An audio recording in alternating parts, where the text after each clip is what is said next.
Bună tuturor! Mă numesc Eliana și sunt aici împreună cu colegul meu, Mihai Urițescu, și-a deschis și el camera, și vă vom prezenta câteva informații despre soluția noastră Machinations, după care colegul meu va face un scurt demo pentru voi. O să încep prin ce este Machinations. Este un tool, un alt software pentru modelarea sistemelor și proceselor complexe și pentru simularea diferitelor scenarii ca suport în luarea deciziilor. Totodată, Machinations oferă un mediu virtual și vizual în care utilizatorii pot proiecta sisteme pentru a imita procesele din lumea reală, permițând analiza dinamică și comportamentul acestora în timp.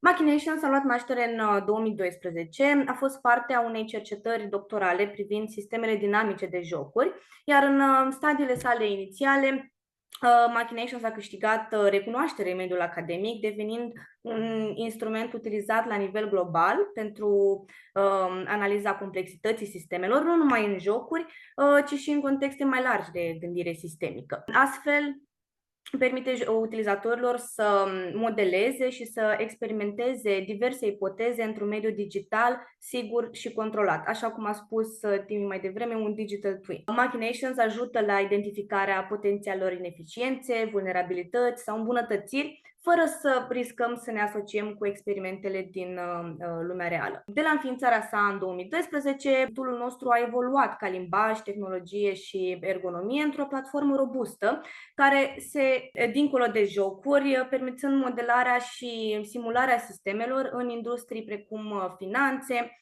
planificarea și transportul urban, logistică, energie, procese operaționale sau chiar gestionarea resurselor. Aplicația sa se extinde în diverse industrii, deoarece oferind informații despre comportament, fluxurile de resurse și procesul decizional, devine esențială atât pentru planificarea strategică, cât și pentru optimizarea operațională. Metoda statistică cu ajutorul căreia sunt făcute aceste simulări este metoda Monte Carlo. Acestea se bazează pe rularea unui număr mare de simulări, folosind de fiecare dată diferite valori aleatorii pentru a genera o gamă largă de rezultate posibile.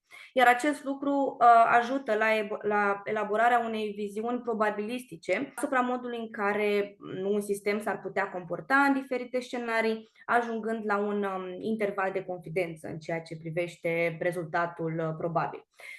Iar aceste simulări sunt esențiale deoarece permit companiilor sau organizațiilor să modeleze și să testeze scenarii într-un mediu controlat și fără riscuri, cum am spus mai devreme, pentru probleme complexe cu variabile și parametri aleatorii, cum ar fi starea vremii, volatilitatea prețurilor sau diversi indicatori macroeconomici. Prin utilizarea unui tool ca Machinations, care este bazat pe modelare și simulare, autoritățile locale pot modela și analiza diverse scenarii pentru a lua decizii cât mai informate și mai rapide. Noi suntem conștienți că există presiunea timpului și necesitatea de a lua aceste decizii, care reprezintă o provocare de zi cu zi. Astfel, tool-ul nostru poate îmbunătăți eficiența în gestionarea diverselor procese administrative. Și am dat aici, pe acest slide, câteva exemple. Unul dintre ele ar fi optimizarea bugetelor și resurselor, cum ar fi alocările bugetare pentru servicii sau proiecte publice și impactul acestor modificări bugetare pe termen lung prin analize de sensibilitate. De asemenea, planificarea urbană. Pe baza unor date de intrare inițiale, componenta de AI, da, inteligența artificială a Machinations, poate optimiza datele de trafic și utilizare a resurselor pentru a optimiza și planifica infrastructura. De exemplu, să presupunem că există o nevoie de creștere și de extindere a zonelor urbane.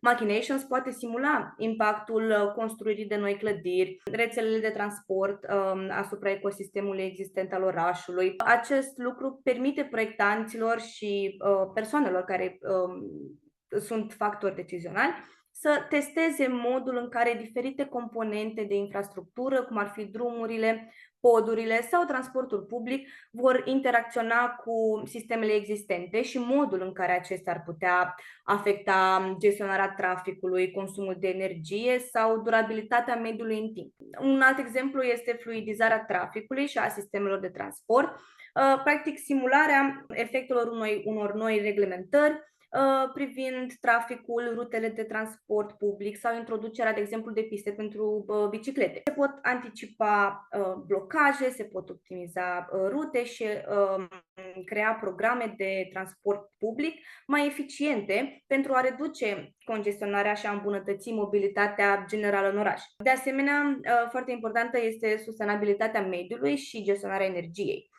Se pot simula adoptarea inițiativelor ecologice, cum ar fi proiectele de energie regenerabilă sau programele de reducere a deșeurilor și se pot prevedea practic impactul pe termen lung al acestora asupra reducerii amprentei de carbon și îmbunătățirii obiectivelor de sustenabilitate.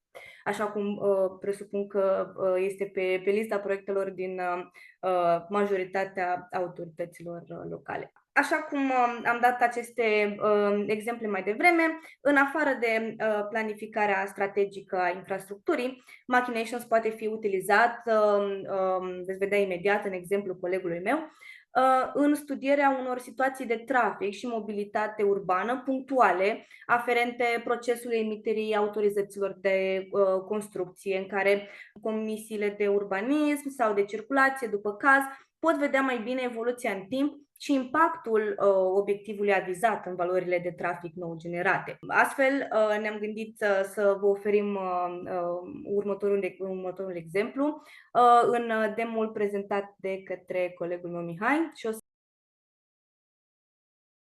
Am să încep prin a menționa că noi la Machinations nu suntem experți în infrastructură rutieră, însă demonstrația practică pe care o să vedeți are ca scop prezentarea potențialului pe care Machinations îl are în optimizarea diferitelor scenarii. În cazul de față este vorba despre o intersecție. Problema de la care am pornit este numărul mare de mașini care așteaptă la culoarea roșie a semaforului într-o intersecție de 4 drumuri, semaforizată, bineînțeles. Acum să trecem puțin la prezentarea diagramei. 3 dintre cele 4 drumuri menționate au câte 5 benzi, 3 benzi de intrare în intersecție, 2 benzi de părăsire a intersecției. Acest scenariu se repetă pentru aceste 2 drumuri. Iar unul dintre aceste drumuri are o singură bandă de intrare și o singură bandă de ieșire. Pentru fiecare bandă de intrare în intersecție este generat un număr aleatoriu de mașini care așteaptă sau care intră în intersecție la un moment dat. Scopul acestui demo este reducerea numărului de autovehicule care așteaptă la culoarea roșie a semaforului prin eficientizarea semafoarelor. Adică nu o să alterăm în vreun fel numărul de autovehicule care intră în intersecție, pentru că aceea ar fi o soluție foarte simplă, dar netangibilă. Bun. O să trecem puțin în modul de explorare a rezultatelor, și anume în ce numim noi la Machinations panoul de control. Acest panou de control este alcătuit în partea stângă dintr-o listă de parametri de intrare care pot să fie setați de utilizatorul care definește acest panou de control. Iar în partea dreaptă avem rezultatele sub formă de grafice. Fiecare grafic reprezintă câte o bandă care intră în intersecție. Bun, ca să înțelegem puțin, scenariul care este acum prezentat este un scenariu inițial, neoptimizat și putem observa pe grafic aceste vârfuri care apar în grafice reprezintă media numărului de mașini care așteaptă la semafor la culoarea roșie. Vedem că variază puțin între 6 și 7 pentru această bandă, poate ajunge chiar, da, un 6,97 e maxim. Bun. Numerele variază în funcție de bandă, fiecare bandă are un anumit grad de ocupare. Iar acum am să încarc un scenariu optimizat în care putem să observăm cu graficele colorate care reprezintă scenariul optimizat, iar graficele negre reprezintă scenariul precedent pe care l-am precizat. A avut loc o scădere semnificativă în numărul de mașini, undeva la 40-50% pentru această bandă, poate chiar puțin mai mult, peste 50% în anumite situații, 56,78% putem să observăm aici schimbarea. Ce e de menționat e că nu ne-am focusat pe o singură bandă, ci dacă vă uitați pe celelalte grafice, toate benzile beneficiat de o scădere a numărului de mașini care așteaptă la semafor, iar aceste valori le-am obținut prin utilizarea altei funcționalități pe care Machinations o oferă, a fost precizat anterior de colega mea Eliana, și anume e numită Balancer la noi, care permite setarea unui obiectiv, fie că vorbim de minimizare, maximizare sau aducerea înspre o valoare fixă, a unui nod din diagramă, de exemplu, să zicem această bandă, dorim să o optimizăm. Da? Pentru această bandă setăm un număr de parametri de intrare, iar balancerul rulează foarte multe simulări pentru o varietate de valori ale acelor parametri de intrare, astfel încât să furnizeze un set de valori care să conducă înspre rezultatul dorit. Ce mai este important de precizat e că pentru aceste grafice, pentru aceste simulări, au fost utilizate 20 de ceea ce noi numim predicții, sunt un fel de calupuri de simulări, fiecare predicție având câte 1000 de pași. Asta e strict ales pentru acest exemplu, ca să putem vizualiza cât mai clar graficele. Deci au fost rulate 20.000 de simulări în care numărul de mașini care intră în intersecție a fost randomizat, astfel încât să acopere cât mai multe scenarii posibile. Iar încă un aspect foarte important, pentru că nu avem date despre trafic și această intersecție este o intersecție fictivă modelată, am folosit un număr care randomizează numărul de mașini. Însă Machinations permite ingestia de date din diferite surse, începând de la documente Google Spreadsheets până la call-uri înspre diferite API-uri sau importuri din alte tipuri de fișiere. Dacă doriți să aflați mai multe posibilități în care Machinations poate să fie de ajutor, vă invităm pe site-ul nostru pe machinations.io, unde în secțiunea de Solutions o să găsiți diferite scenarii și industrii în care poate să fie Machinations folosit. Avem și această secțiune de Urban Mobility, unde aveți diferite insight-uri despre cum puteți să folosiți Machinations și poate chiar diagrame care să vă ajute să modelați propria diagramă.